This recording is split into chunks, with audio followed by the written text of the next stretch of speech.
Some disasters make headlines, others vanish into the shadows, buried by governments, cloaked in silence, remembered only by those who lost everything. In the spring of 2003, a Chinese military submarine, the Ming Class 361, embarked on what should have been a standard training patrol in the Yellow Sea.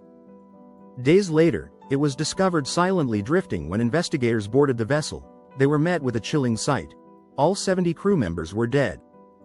Not a single distress signal had been sent, no enemy fire, no apparent sabotage, just a silent tomb, sealed in steel. What happened aboard Submarine 361? How could an entire crew perish without a trace of resistance or alarm? And why did the Chinese government break decades of military secrecy to publicly acknowledge the disaster? This is the story of Submarine 361, a ghost ship in the making, a mystery still unsolved, and a tragedy drowned in silence. Welcome to Echoes Untold, where history whispers, and we listen. To understand what happened in 2003, we first need to go back several decades. The Type 035 Ming-class submarine was developed in the 1970s and 1980s by the People's Liberation Army Navy plan. Its design was based on the older Soviet Romeo-class submarines, which themselves were adaptations of German U-boat principles from World War II. In short, the Ming class was a second-hand design of a second-hand design, never cutting-edge, but reliable enough for coastal defense. Submarine 361 was one of the later models, specifically, a Type 035G. Launched in 1995, it was built at Wuhan Shipyard and assigned to China's North Sea Fleet.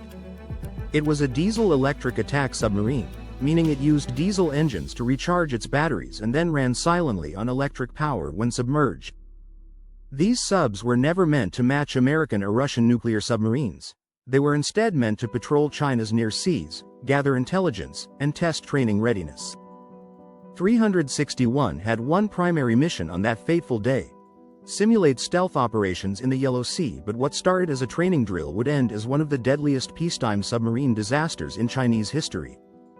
April 2003, the world's attention was elsewhere. Iraq had just been invaded, SARS was beginning to spread across Asia, and global focus was turned away from the cold, choppy waters between North Korea and China.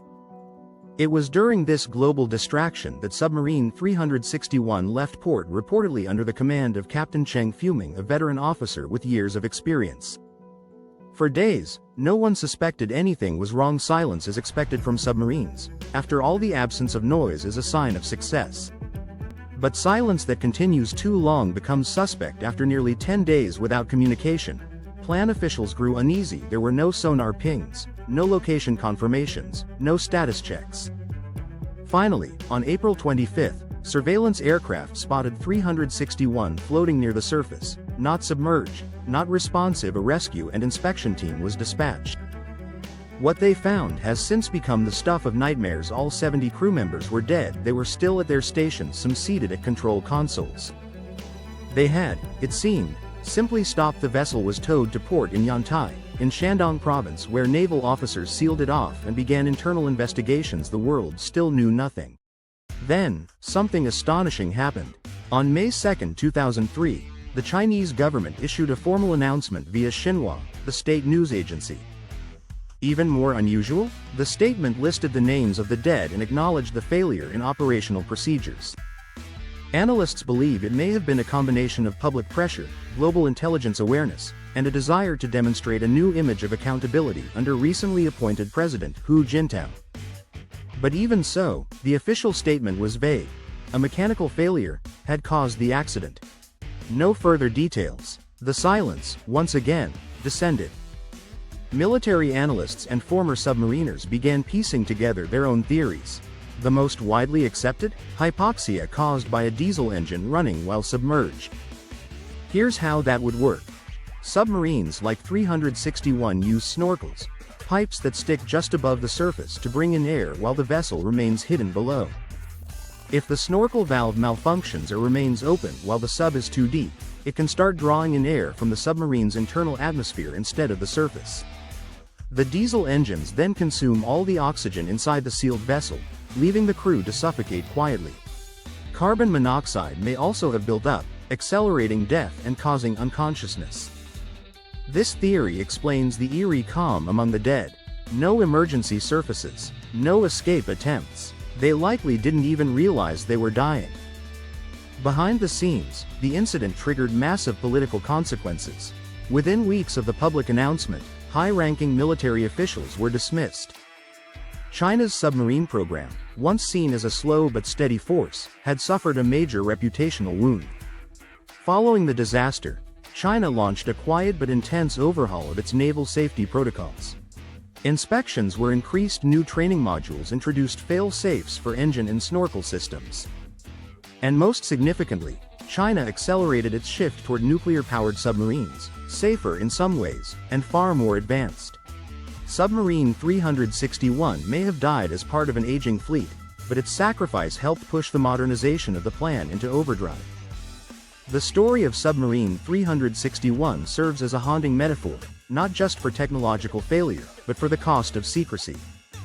In democratic nations, disasters are often followed by public investigations, media scrutiny, and reforms. In authoritarian systems, silence is the default. The sea swallows the truth, and yet, even silence can't hold back history forever. Submarine 361 may never resurface in the official record. But it lives on, in whispers, in speculation, and in the lessons learned by those who quietly steered policy in its wake. The sea, after all, doesn't forget. And neither should we. 70 men lost their lives in silence. No war, no enemy, no heroic last stand. Just a drifting vessel, a quiet death, and a mystery sealed beneath steel and water. But their story doesn't need to stay buried. This was the untold story of Submarine 361. If this story moved you, help keep their memory alive. Like, share, comment, and subscribe to Echoes Untold, where history whispers, and we listen. Let us know in the comments. What do you think happened aboard 361? Was it human error, mechanical failure, or something still hidden from view? Fact-checked note and sources. This script was developed using reliable and verifiable sources. Xinhua News Agency. Official State Report. May 2, 2003. The New York Times. China admits submarine accident killed 70 inches.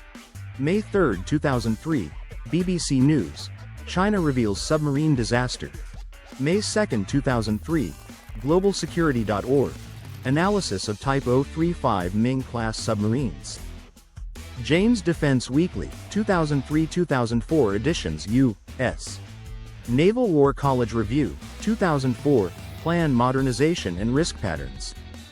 Additional commentary from naval historian Norman Polmar. While the full official report remains classified, the above represents the most widely accepted analysis as of today.